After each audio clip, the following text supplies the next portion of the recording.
दिक्कत है एसआईआर से सर? देखिए रूबिका जी, एसआईआर से कोई दिक्कत नहीं है, दिक्कत नियत से है। जब 2003 में एसआईआर हुआ था तो 2 साल लगे थे एसआईआर में। आखिर अचानक 1 महीने में एसआईआर कराने का मकसद नहीं समझ में आ रहा है कि 1 महीने में कौन सी जल्दी है कि 4 दिसंबर तक चीजें खत्म कर दी जाए। उत्तर प्रदेश में अभी चुनाव नहीं है और ना इतनी कोई जल्दबाजी है। अगर वाकई में हम संविधान की बात मानते हैं और संविधान दिवस को पूर्ण रूप से अगर मनाया जाए तो सबसे पहला मसला यह है कि इस देश में जितने भी नागरिक हैं, जो इस देश के वासी हैं और जिनको वोट देने का अधिकार है, उनके वोट देने के अधिकार को काटा न जाए, निरस्त न किया जाए। सही तरीके से उनको वोट देने के अधिकार के लिए उनको पुरोहित किया जाए, उनको आगे प्रोजेक्ट किया जाए। जो कि मुझे लग रहा है कि अगर इतनी जल्दबाजी की गई तो शायद बहुत सारे वोटर ऐसे जो वंचित रह जाएंगे। तो इसलिए सबसे बड़ी समस्या यह है कि आज जिस तरह बीएलओ प्रेशर में है। आखिरी एसआईआर कब हुआ था? हालांकि आप फैक्चुअली गलत हैं, लेकिन अजीज भाई आखिरी एसआईआर कब हुआ था? साल क्या था? 2003 में। 2003 में कितना पानी बह गया? 2025 माइनस 3 कितना हुआ? 2022। हाँ, मतलब 22 साल। सुनिए ना, पानी 22 साल में सुनिए 2003 में आपके पास शायद ये मोबाइल फोन भी नहीं था। 2003 में आप जो है यूपीआई से पेमेंट भी नहीं करते थे। 2003 में आपको शायद ईमेल लिखना ठीक ठाक से आता भी नहीं होगा, मैं फर्ज करके चल रही हूँ। 2003 में वो डिजी यात्रा भी नहीं आया होगा। 2003 में आधार कार्ड को लिंक करने वाला मसला भी नहीं आया होगा। ये सारी चीजें 2003 में नहीं थी। अब जमाना बदल गया है, आप 2025 में हैं, राइट? तो कितना वक्त लग जाएगा? बिहार में हुआ कि नहीं हुआ अजीज भाई? जी देखिए रूबिका जी, बहुत अच्छी बात कर रही हैं आप। सच ये है कि ये डिजिटल जमाना है और वाकई में मोदी जी ने बहुत प्रचार किया कि डिजिटलाइजेशन है। हाँ? इसी वजह से तो आप देखिए कि पहले चुनाव होता था, शाम तक ये पता चल जाता था कितने % वोट पड़े। आज आप देखिए 4-4 दिन लग जाता है और वो भी प्रॉपर डाटा नहीं आता है। अभी आप देखिए बिहार में 7 करोड़ 42 लाख, 7 करोड़ 42 लाख वोटर वहां पे घोषित किया गया 30 सितंबर में। सुनिए ना मेरी बात कंप्लीट करने दीजिए। पर झूठ नहीं बोलेंगे ना आप। एक फेज के चुनाव आते नहीं, अब ये बात नहीं, अब प्लीज अब बात करने देंगे आप? नहीं, अब बात करने दीजिए। नहीं अजीज भाई, अब मुझे बताइए 4 दिन बाद कहां का आंकड़ा आया? 7 करोड़ 45 लाख वोटर 4 दिन बाद कहां का आंकड़ा आया? 7 करोड़ 45 लाख वोटर हो गया। कैसे वोटर हो गया? अरे वो तो पहले भी हुआ है, कोई बड़ी बात नहीं है। कहां की बात कर रहे हैं आप? एकदम आप मुझे नहीं, अगर डिजिटल इंडिया है तो एक्यूरेसी होनी चाहिए। व्हाट्सएप नहीं भाईजान, व्हाट्सएप नहीं चलेगा। आप मुझे स्पेसिफिकली बताइए। और मैं कह रही हूँ आप ना उसको चैट जीपीटी, गूगल सब खोल के बैठिए, मुझे कोई दिक्कत नहीं है। यू टेल मी कहां आया 4 दिन पुराना, 4 दिन बाद असल डेटा ईसीआई का? और ये भी बताइए कि कहां गड़बड़ी हुई है। हम हवाई बातें नहीं करेंगे। ये बताइए लोकसभा, अरे नहीं, मैं बता रहा हूँ, सुनिए मेरी बात। No goal post changing. Lok Sabha में क्या हुआ? नहीं, पहले मुझे ये बताइए। लोकसभा में, अरे सुनिए, गोल पोस्ट नहीं चेंज कर रहे हैं। बिल्कुल मत कीजिए। नहीं, बिल्कुल मत कीजिएगा। अब आप ऐसे बात कंप्लीट करने दें। हाँ, लोकसभा का इलेक्शन हुआ और लोकसभा के इलेक्शन में आपने देखा, सुनिए, जिस दिन वोट पड़ा, वोटिंग डे था, उस दिन परसेंटेज कुछ और रहा और 4 दिन बाद परसेंटेज 4% बढ़ गया, 3% बढ़ गया। ऐसा नहीं हुआ क्या? आपने कई डिबेट किए हैं लोकसभा में, और लोकसभा में इलेक्शन कमीशन ने जो अपना डाटा दिया, उस डाटा में उन्होंने % बढ़ा दिया। कैसे % बढ़ा दिया? अगर डिजिटल इंडिया है तो एक्यूरेसी होनी चाहिए और सेम डे आना चाहिए। फिर डिजिटल इंडिया का फायदा क्या हुआ? क्या फायदा हुआ डिजिटल इंडिया का? अजीज भाई, और आप हवाई बातें ज्यादा करते हैं। हवाई, मैं कह रही हूं अगर ईसीआई ने ये काम किया है तो हम सच बात करते हैं। आप लोग ऐसे हाथ बांधकर क्यों बैठे हैं? सुप्रीम कोर्ट ने एक सख्त फैसला क्यों नहीं लिया? आज तो संविधान दिवस है ना, आपको तो हक है। आप यहाँ बैठकर रूबिका लियाकत के शो गूंज में क्यों बोल रहे हैं? न्यूज़ 18 इंडिया के प्लेटफॉर्म नहीं, हर बात मैं कह रही हूँ इलेक्शन कमीशन ऑफ इंडिया, हाँ बिल्कुल जाएंगे, सुप्रीम कोर्ट में हाँ बिल्कुल जाएंगे, क्यों नहीं जाएंगे? ईसीआई क्या है? मैं कह रही हूँ अगर कोई मेरी पार्टी का गला घोट रहा है और वो गला घोटने वाला कोई और नहीं ईसीआई आपको लग रहा है, आप ज्ञानेश जी को लगातार कटघरे में खड़ा कर रहे हैं, तो आप में इतनी है, आप में अगर इतनी कुव्वत है तो जाइए ना सुप्रीम कोर्ट। मैं भी देखूं सुप्रीम कोर्ट में आप क्या क्या पेश करते हैं। यहाँ बैठकर हर तो बात खूब के लिए सारी बातें सुप्रीम कर- कोर्ट? हाँ, हर बात के हर लिए बात जाएंगे के लिए आप। Supreme court? मैं कह रही हूँ हर बात के लिए जाएंगे। हर बात के लिए सुप्रीम मैं कोर्ट में तभी जाएंगे। आपको सीरियस मानूंगी। फिर वरना क्या इलेक्शन है, यहाँ पर कमीशन का बैठ के काम आप क्या है? फुकराई कर दीजिए। नहीं प्लीज, मैं कह इलेक्शन रही हूँ, कमीशन का आप काम क्या है? ज्ञानेश्वर जी के खिलाफ नहीं, एक बात आप FIR कंप्लीट कर दर्ज लीजिए। करवाइए, रूबिका जी, अजीज भाई। आपने मुझसे मैं बात किया है, आपसे मुझे कह बात रही हूँ, करने दीजिए। जाइए आप मुझे सुप्रीम बात कोर्ट जाइए। रखने I dare, challenge you, please. Go to the Supreme Court. आप ज्ञानेश्वर जी को कटघरे में खड़ा कीजिए, जाइए। क्यों नहीं जा रहे हैं? लगातार कटघरे में खड़े हो रहे हैं, लगातार कटघरे में खड़ा किया जा रहे हैं। अरे वो झूठ लेकिन मूठ का सच्चाई नहीं। क्या है मैं कह रही हूं आपको नहीं सुप्रीम पता। कोर्ट। आज अरे सुनिए मेरी बात। अरे भाई अब आप हम ही से लड़ेंगी। बीजेपी के लोगों को बोलने नहीं देंगी।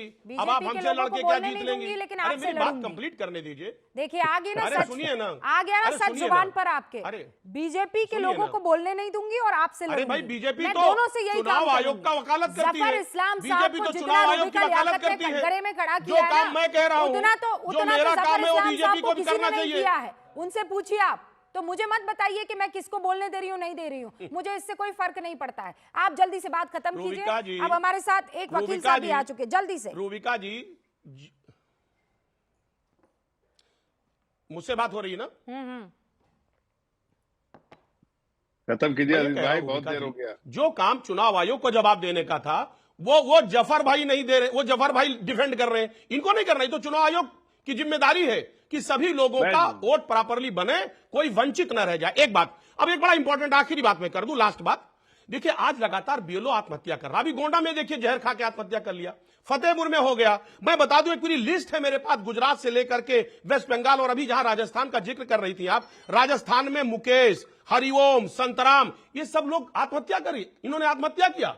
इतना प्रेशर है, आखिर इतनी प्रेशर में काम क्यों हो रहा है? अगर यह समय बढ़ा दिया जाए, ठीक है। 4 महीने कर दिया जाए, तो मुझे ऐसा लगता है कि लोग प्रॉपर तरीके से टाइम बढ़ा इस दिया चीज जाए को तो कर दिक्कत पाएंगे, नहीं होगी। अपने वोट समाजवादी को पार्टी के सुरक्षित कर प्रवक्ता ने पाएंगे। अपनी बात कह दी है। जल्दी से जफर इस्लाम साहब जवाब दीजिए, और उसके बाद प्रतीक जी भी हमारे साथ आ चुके हैं, सुप्रीम कोर्ट में वकील हैं और बकायदा यहां जो चुनाव आयोग पर लगातार आरोप लगाए जा रहे हैं। Sir, this man has studied a lot about all your questions, और जो भी आप जिस तरीके के भी या प्रोपेगेंडा फैलाया जा रहा है उसका ये नाश करेंगे, मैं ये मानकर चल रही हूं sir, because he studied a lot on this. Alright, Prateek ji आपके पास आओ, उससे पहले जफर साहब, योर टाइम बिगिंस।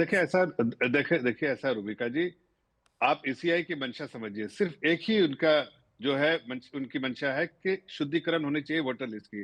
अब वोटर की लिस्ट की शुद्धिकरण में किसी पॉलिटिकल पार्टी को सपोर्ट करना चाहिए कि उसका विरोध करना चाहिए, ये अपने आप में एक बहुत बड़ा क्वेश्चन है। जो सपोर्ट करते हैं उनको, जैसे भारतीय जनता पार्टी सपोर्ट करती है कि शुद्धिकरण होना चाहिए। भाई कोई भी ऐसा नागरिक जो आज है, जो नागरिक नहीं होना चाहिए इस देश का, उसको नागरिकता कैसे मिली, क्या क्यों मिली, और क्यों वोट दे रहा है, क्यों उसके रिसोर्सेज पे, देश के लोगों के रिसोर्सेज तो काबिज है, उनको हटना ही चाहिए, शुद्धिकरण होना चाहिए। इसलिए हम सपोर्ट करते हैं, ईसीआई के इनिशिएटिव को सपोर्ट करते हैं। लेकिन जब ममता बनर्जी, राहुल गांधी, अखिलेश यादव इस तरह की बात करते तो समझ में आता है। ममता बनर्जी धमकी दे रही है कि पूरा देश हिला दूंगी। अरे मैं खुद हिली हुई है, वो हिल रही है ऐसे इसलिए कह रही देश हिला देंगे। देश नहीं हिलेगा, वो खुद हिल रही है। आज आपने दिखाया ना रूबिका जी कि वहां बंगाल में ऐसे लोग बैठे हैं जो देश के नागरिक नहीं, बांग्लादेश से आके यहाँ पर बैठे हैं ना, यहाँ पर बहुत सारे कार्ड हासिल कर लिए, गलत तरीके से नागरिकता हासिल की है और अवैध तरीके से रह रहे हैं। ऐसे लोगों की ही नहीं, तो पहचान जफर होनी साहब चाहिए। अब मैं बताती हूँ आपको, ये बात आप लोग सब कहने से कतराते हैं, पर रूबिका लियाकत तो नहीं कतराएगी कहने से, वो तो कह देगी। एक्चुअली ये जो घुसपैठिए हैं, ये जिस मजहब से आते हैं वो कहते हैं कि ये आपका वोटर नहीं है ना, तो आपको मजे आ रहे हैं, आपके मन में बल्ले बल्ले लड्डू फूटा वाली फीलिंग आ रही है ना, क्योंकि वो आपको वोट करेगा नहीं। और इनका है वो स्ट्रांग मजबूत वोटर, बांग्लादेश से जो आ रहा है घुसपैठिया, वो ज्यादातर हम देख रहे हैं वो कौन है। तो आपको अच्छा लग रहा है और इनको बुरा लग रहा है, खेल यहीं पर दिख रहा है। मुझे जो दिख रहा है गलत हूं तो अजीज भाई, आई एम राइट हियर, आप मुझे बता दीजिएगा। मैं एक बात इट इज आपकी ऑल बात अबाउट जी, जी, वोट बैंक। मैं बात करना चाह रहा हूं। No, it is all about vote bank. Zafar साहब 20 सेकंड्स। मैं सिर्फ इतना कहना चाहता हूँ रूबिका जी, इसमें न धर्म लाइए न धर्म की वजह है, इसमें सिर्फ नागरिकता की है। अवैध तरीके से नागरिक कोई भी देश का बना, चाहे किसी धर्म का पालन करता हो, किसी में आस्था उसकी हो, उसको कटघरे में खड़ा होना ही पड़ेगा, उसको निकालना ही पड़ेगा। लिस्ट की शुद्धिकरण होके रहेगी, चाहे किसी धर्म का पालन करता हो। I agree with this. मैं किसी और चीज से एग्री करूं या ना करूं, चाहे वो ला इलाहा इल्लल्लाह मोहम्मदुन रसूलुल्लाह बोलने वाला हो, चाहे वो जय श्री राम बोलने वाला हो, चाहे वो हेल मदर मैरी बोलने वाला हो, चाहे वो सोनिहाल सत्य अकाल बोलने वाला हो, जो बोले सोनिहाल ये कहने वाला हो, अगर वो इस देश का नागरिक नहीं है तो उसे हक नहीं होना चाहिए वोट डालने का और देश के सरकार की योजनाओं का लाभ उठाने का। इतनी क्लैरिटी तो हम सब में हो सकती है तौसीफ खान साहब, इतनी क्लैरिटी तो हो सकती है। देखिए रूबिका जी, 2002 में बंगाल में इसके पहले एसआईआर हुआ था। उस वक्त 3 साल सरकार ने लिया था एसआईआर के प्रोसेस को कंप्लीट करने के लिए। इस दफा सरकार कह रही है कि 1 महीने में इस प्रोसेस को कंप्लीट करो। ठीक है, बहुत सारे रीजन हो सकते हैं भाई, बीजेपी का दावा है और खुलेआम शुभेंदु अधिकारी और दूसरे बीजेपी के एमपी कहते हैं कि एसआईआर में हम 1 करोड़ वोटर्स का नाम मिटा देंगे और तृणमूल और बीजेपी के वोट शेयर में 40-50 लाख का वोट का ही सिर्फ फर्क है।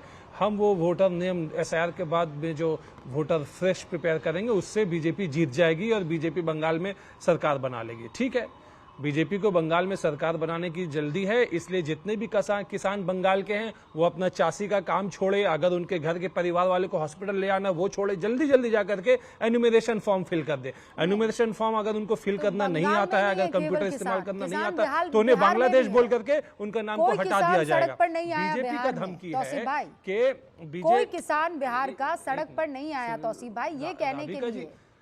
रूबिका जी, बेचारे किसान के पास में वक्त रहता है कि वो सड़क पर आए, सरकार से लड़े। ऐसी सरकार जिसके पास अंबानी, अदानी और कितने बड़े बड़े खजाने वाले लोग बैठे हुए, ऐसे सरकार से लड़ेगी वो गरीब जनता, वो गरीब किसान। आप क्या बात कर रही है? उनके पास तो 2 वक्त रोटी कमाने का मौका नहीं मिलता, उनके घर में परिवार में कोई बीमार पड़ जाए, हॉस्पिटल ले जाने का उनके पास में पैसा नहीं रहता, वो जाएगी सरकार से लड़ने के लिए, सड़क में आकर के प्रोटेस्ट करेगी। कैसी बात आप करती है? मजबूर हैं और लाचार हैं और उनके ऊपर में जुल्म है ये सरकार का कि पिछले दफा 3 साल हमने दिया था, इस दफा हम 1 महीना देंगे। नाम भरो एन्यूमरेशन फॉर्म का, वरना तुम्हारा नाम वोटर लिस्ट से हटा देंगे। अपना फेक वोटर्स का लिस्ट उन्होंने ऑलरेडी प्रिपेयर कर रखा है, खुलेआम बोलते हैं। आप दिखाइए, आप शुभेंदु अधिकारी का, आप बीजेपी के बीजेपी के एमपी बंगाल वाले, उनका नेता, उनका स्टेटमेंट दिखाइए। वो ओपन कहते हैं 1 करोड़ वोटर का नाम वो मिटाएंगे एसआईआर से और उसके बाद यहाँ पे सरकार बनेगी। और वो गिनती कराते हैं कि 2.75 करोड़ वोट्स है तृणमूल का, 2.4 करोड़ वोट्स है बीजेपी का, डिफरेंस जो है 40-50 लाख के आसपास है। इतना वोट तो हम मिटा देंगे और हम अपनी सरकार बना लेंगे। तो ये तो जुल्म है ना, यही जुल्म है। किसान को चाहिए कि वो अपना चासी छोड़ दे, चावल की, धान की खेती की सब छोड़ दे और जाकर के किसानों के पीछे नहीं जाना, किसानों के पीछे नहीं छुपना। मैं फैक्ट्स की बात कर रही हूँ। क्या बंगाल में घुसपैठिए हैं कि नहीं? कोई आवाज ना उठाए। अंबानी क्या बांग्लादेशी घुसपैठिए बंगाल में है कि नहीं है? नहीं होनी चाहिए। क्या बांग्लादेश में बिल्कुल है। उन्हें तो बांग्लादेश के घुसपैठी अमित शाह ने बॉर्डर खोल करके बुलवाया है। हाँ, तो वो जाने चाहिए कि नहीं जाने चाहिए? इल्लीगल हिंदूज आए हैं बांग्लादेश से। सुनिए, केवल इल्लीगल हिंदूज आए? Illegal 80% illegal Hindus. हाँ, तो फिर जाने दीजिए उनको, क्या दिक्कत है आपको? 80% हिंदूज बांग्लादेशी आए हैं। No, but what is your problem? Let them go. Bangladeshi illegal तरीके से अमित शाह ने लाया है। हाँ, ठीक है, लाया है तो उनको भेजिए ना, उनको जाने दीजिए। एसआईआर में इनका नाम कट जाएगा, जनता को, इनका नाम एसआईआर में कट जाएगा। आपको क्यों दर्द हो रहा है? आपको क्यों परेशानी हो रही है? नहीं कटेगा। अरे भाई, शुद्धिकरण ही तो हो रहा है। क्यों नहीं कटेगा जानती है? शुद्धिकरण होने सुनिए ना मेरी बात, क्यों नहीं कटेगा जानती है? क्योंकि यही अमित शाह कहते हैं कि हम जो है आपको सीए द्वारा नागरिकता दे देंगे, मुसलमानों को सीए द्वारा नागरिकता नहीं देंगे। पहले आप अपने आप को जो है फॉरेनर डिक्लेयर करिए। और यही वजह है कि मथुआ समाज, आज मथुआ समाज जो है पूरे के पूरे कंफ्यूजन में बैठे। बांग्लादेशी हिंदुओं की घुसपैठिए के तौर पर, अरे भाई, बांग्लादेशी हिंदुओं को घुसपैठ करने की जरूरत नहीं है। उनको तो सरकार सच में सीए के थ्रू उनको आधार कार्ड सिटीजनशिप दे देगी। उनको झूठे कार्ड देने की जरूरत नहीं है। वोटर क्यों अरविंद वाजपेयी जी?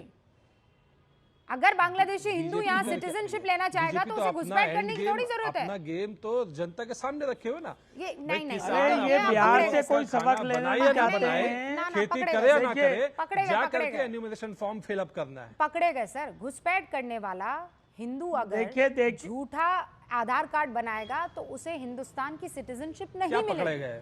समझ गए आप? ठुल्लू पकड़े गए। क्या ये पकड़े क्या गए? टुल्लू, ये क्या ठुल्लू बदतमीजी पकड़े है? गए, बाबा जी का ठुल्लू पकड़े गए, क्या ये क्या पकड़े गए? बदतमीजी है? नहीं, क्या आप बोल बदतमीजी रहे कर हैं? क्या सकती हैं, बोल पकड़े रहे हैं? गए, Is this? क्या पकड़े गए? ये क्या? निकलिए बाबा यहाँ जी से। का ठुल्लू Get पकड़ out! लिया आपने, क्या Get पकड़ out, लिया आपने? तौसीफ, get हाँ, out of आपने my क्या show. पकड़ लिया? बाबा जी Get out of my show. बदतमीज आदमी, अपने घर की लड़कियों से ऐसे बात करना, अपने घर की बीवियों से, अपने घर की बीवी और बच्चों से ऐसे बात करना, रूबिका लियाकत से नहीं, बेशरम। Get out. बिल्कुल तमीज नहीं है इन बदतमीजों को बात करने की।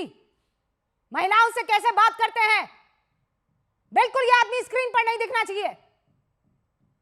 बाकी सब लाइए स्क्रीन पर। प्रतीक जी, बेहयाई है इनकी, जहां इनको पकड़ा जाए, जहां इनको जैसे ही मौका मिलता है बदतमीजी पर उतर आ जाते हैं। गंदे लोग, गलीज, किसी तरह की कोई शऊर इन लोगों को सिखाया नहीं गया है। इनकी मां जब ये डिबेट देखेंगी तो शर्मिंदा होंगी कि ये कैसी औलाद मैंने पैदा की है। Prateek ji, I am coming back to the debate because I don't want to waste a single moment and minute on this guy. सीधे तौर पर यह कहा जा रहा है कि एसआईआर अगर होगा तो इसमें हिंदू और मुसलमान हो जाएगा। खासकर बांग्लादेश में दीदी धमकी देती है कि मैं पूरा हिंदुस्तान हिला दूंगी। देखिए, अभी तौसीफ भाई ये कह रहे थे कि बांग्लादेश से तो हिंदू भी आए हैं और कहीं भी एसआईआर में धर्म पूछने का तो प्रावधान ही नहीं है। एसआईआर में 4 एलिजिबिलिटी रिक्वायरमेंट्स जो वोटर की होनी चाहिए। नंबर 1 कि आप 18 वर्ष से ऊपर हैं कि नहीं, नंबर 2 कि आप भारत के सिटीजन हैं कि नहीं, नंबर 3 कि आप क्या वहाँ के आम तौर पर वहीं रहते हैं जहाँ पर आप वोटर लिस्ट में आ रहे हैं, और नंबर 4 कि आप ऑफ कोर्स मतलब मृत नहीं होने चाहिए, कहीं पे चले नहीं गए हों, इस तरह की बात है। जिस तरह की बात बिहार एसआईआर के दौरान हो रही थी कि 65 लाख लोग जो है उसमें वोटर लिस्ट से डिलीट हो जाएंगे, तो 65 लाख लोग जो है वो कौन 65 लाख लोग हैं, वो बात जब बिहार का एसआईआर प्रोसेस कंप्लीट हुआ तो हम लोगों के सब सामने आ गई कि उसमें कुछ ज़्यादातर 22-23 लाख डेड वोटर्स थे जो ऑलरेडी मृत वोटर हैं, जो कि वोटर लिस्ट से डिलीट अभी नहीं हो पाए थे क्योंकि इलेक्शन कमीशन एक जो बिंदु अजीज भाई ने उठाया जी, और एक जो बिंदु वहां टीएमसी से भी उठाया जा रहा है, ये बदतमीज आदमी जो यहाँ पर कहकर गए थे, अगर तमीज के दायरे में रहते तो उस मुद्दे को मैं और तमीज के दायरे में रखते हुए पूछती। ये सवाल पूछा गया कि पहले जो है 2-2 साल का गैप लिया जाता था, 4-4 महीने का गैप लिया जाता था एसआईआर करने में। अब कह रहे हैं महीने भर में, ये कैसे संभव है? जो एक बड़ा प्रश्न आ रहा है वो ये कि कैसे किया जाएगा। फिर बीएलओ दबाव में आकर मौत हो रही है उनकी, और इसी पर सुप्रीम कोर्ट ने सवाल भी किया है। तो ये इसके ऊपर आपका क्या जवाब है? देखिए, सबसे बड़ा जो बदलाव आ गया है पिछले एसआईआर से अब में, वो है टेक्नोलॉजी। अगर आप देखें तो पहले दौर में चुनाव की जब गणना होती थी तो 5-5 दिन तक गणना होती रहती थी। आज वो गणना 2 घंटे के अंदर हो जाती है, सारे न्यूज़ चैनलों पे आ जाता है और फाइनल रिजल्ट उसी दिन शाम को 2-3 घंटे के गणना के बाद आ जाता है। ये कैसे होता है? क्योंकि अब मशीन से काउंटिंग हो रही है। तो उसी तरह से अब जो एसआईआर का प्रोसेस है, आप एन्यूमरेशन फॉर्म्स हमारे जो आ रहे हैं वो ऑलरेडी प्री फिल्ड हैं। प्री फिल्ड मतलब वो पहले से भरे हुए हैं। जो भी पुराने हमारे वोटर्स के डिटेल हैं वो उसमें इलेक्शन कमीशन ऑलरेडी छाप करके दे रहा है, तो वक्त उसमें कम हो जाता है। आपके पास जब फॉर्म आएगा तो आपको ये देखना है कि क्या ये जो जानकारियां दी हैं वो सही हैं या गलत है। एक बड़ी खबर इस बीच आ गई हमारे पास। चुनाव आयोग ने बंगाल पुलिस से नाराजगी जताई है। ये बड़ी खबर है। चुनाव आयोग का कोलकाता के पुलिस कमिश्नर को निर्देश है सीईओ की सुरक्षा पुख्ता करे, क्योंकि वहां चूक हुई है। बंगाल पुलिस की तरफ से कहा गया है, बंगाल पुलिस को यह कहा गया है चुनाव आयोग की तरफ से, सीईओ की सुरक्षा से खिलवाड़ किसी कीमत पर बर्दाश्त नहीं किया जाएगा। सीईओ की सुरक्षा से खिलवाड़ ईसी ने कहा है कि बर्दाश्त नहीं होगा। ईसी ने बंगाल पुलिस से इस मसले पर नाराजगी जताई है और कहा है कि यह चूक ठीक नहीं है। नाराजगी बाकायदा जताई गई है। अरविंद वाजपेयी जी भी हमारे साथ जुड़े हुए हैं। अरविंद जी, कुछ बिंदु जिस पर आपने अजीज भाई को सुना, कुछ बिंदु जिस पर इनफैक्ट वरुण जी के पास मैं अभी जाऊंगी, लेकिन मैं चाहती हूं कि ये जो चुनाव आयोग BJP plus LJP plus JDU plus जितने भी आपके घटक दल है, उन सब की मिली भगत के तौर पर देखा जा रहा है कि एसआईआर आपके लिए फायदे का सौदा, एसआईआर विपक्षियों के लिए बहुत बड़ा नुकसान, जैसा बिहार में हुआ। आपने अभी पीछे कहा बार बार अजीज भाई से कि सुप्रीम कोर्ट जाइए, सुप्रीम कोर्ट जाइए। अरे भाई, सुप्रीम कोर्ट जाएंगे तो सबूत चाहिए वहाँ डिबेट और आर्ग्यूमेंट एविडेंस के बेस पे होता है, इसलिए ये सुप्रीम कोर्ट नहीं जाना चाहते। अजीज साहब स्क्रीन पर। ये जनता के बीच में गुमराह करना चाहते हैं। एक बात बताइए, 90% फॉर्म बंगाल में इनोमिनेशन फॉर्म वापस आ चुके हैं, सिर्फ 10,32,000 फॉर्म अभी तक वापस नहीं आए हैं। मैं ये जानना चाहता हूं इन सभी साथियों से, क्या एसआईआर से नुकसान क्या हो रहा है? बिहार में अभी आपके सामने 30 दिन के अंदर एसआईआर हुई है और उसका नतीजा ये निकला कि वोट परसेंटेज बढ़ गया। मतलब क्या आरोप क्या है? जब सुप्रीम कोर्ट सुनवाई कर रहा है, सुप्रीम कोर्ट ने पहले भी सुनवाई की, सुप्रीम कोर्ट ने एसआईआर पर रोक नहीं लगाई, उसके बावजूद भी ये उसके पीछे पड़े, इसका कारण हमको नहीं समझ आता। कारण सिर्फ एक हो सकता है, ये हार से डरे हुए हैं, ये हताशा में है, ये निराशा में है। इलेक्शन कमीशन पे इन्होंने पहले लगातार ईवीएम पे आरोप लगाए, अब वो छोड़ दिया। ईवीएम पे कुछ मिला नहीं तो ईवीएम छोड़ दिया, अब एसआईआर पे आ गए। अरे भाई, वोटर लिस्ट दुरुस्त होनी चाहिए या नहीं होनी चाहिए हर चुनाव से पहले? इसका सीधा जवाब है बिल्कुल होनी चाहिए। जो आदमी मृत्यु हो गए उनके नाम कटने चाहिए कि नहीं कटने चाहिए? या जो आदमी रिपीट एड्रेस पे उनके नाम कटने चाहिए कि नहीं कटने चाहिए? कटने चाहिए। जो आदमी 12 डॉक्यूमेंट नहीं देगा उनके नाम नहीं रहने चाहिए और ना ऐड होने चाहिए। तो इसमें कहाँ दिक्कत है?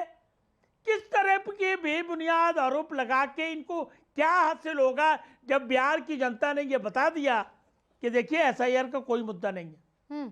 उसके बावजूद भी अगर ये नहीं समझना चाहते, देश की संवैधानिक संस्था इलेक्शन कमीशन को बदनाम करना चाहते हैं, गालियां देना चाहते हैं, लेकिन देश की जनता इस बहकावे में आने वाली नहीं है। ये बिहार में दिखा दिया और बंगाल में और 12 राज्यों में जो एसआईआर हो रहा है वो सुप्रीम कोर्ट एग्जामिन कर रहा है उस चीज को भी। और एसआईआर बाकायदा इलेक्शन कमीशन की शान है। सर्वोच्च न्यायालय जो है इलेक्शन वो साफ तौर पर सब चीजें क्लियर कर देगा। लेकिन इससे पहले भी तो हुआ ना, इससे पहले भी आप लोग गए थे। अजीज भाई, मैं आपके पास आ रही हूँ, लेकिन उससे पहले वरुण जी भी इंतजार कर रहे हैं। वरुण जी भाई, इंदिरा गांधी जी से तो पूछा गया था बाकायदा और उन्होंने कहा था कि मैं किसी भी कीमत पर घुसपैठियों को यहाँ इस जमीन पर नहीं रहने दूंगी, they will have to go. क्यों पाल के बैठे हम? धर्मशाला थोड़ी है हिंदुस्तान। रूबिका जी, सबसे पहले तो आपका अभिनंदन। राजस्थान की आप एक शेरनी हो, आपका राजपूताना की हमारा गर्व से सर ऊंचा होता है। विदेशों में भी आपको सम्मानित किया जा रहा है, आपकी गूंज पूरी दुनिया में गूंज रही है। हुक्म।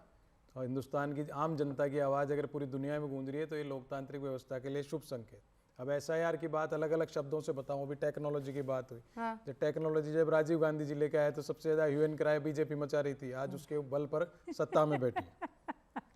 अब आपने एक बात आई, सुप्रीम कोर्ट जाइए हर बात में। अरे भाई, डेमोक्रेटिक इंस्टीट्यूशंस है, सबसे बड़ी पावरफुल सुपर संस्था होती है लॉ मेकिंग बॉडी, वो दैट इज पार्लियामेंट। अब पार्लियामेंट में अगर विपक्ष राजी नहीं है तो आपको ऐसी क्या हठधर्मिता है या विपक्ष को साथ लेके नहीं चलना चाहते? एसआईआर करा रहे थे तो इलेक्शन कमीशन को विपक्ष से 1 नहीं 10 बैठक करते। लोकतंत्र में तो यही है। हठधर्मिता क्या है कि चुनाव आयोग मैं नहीं सुनूंगा।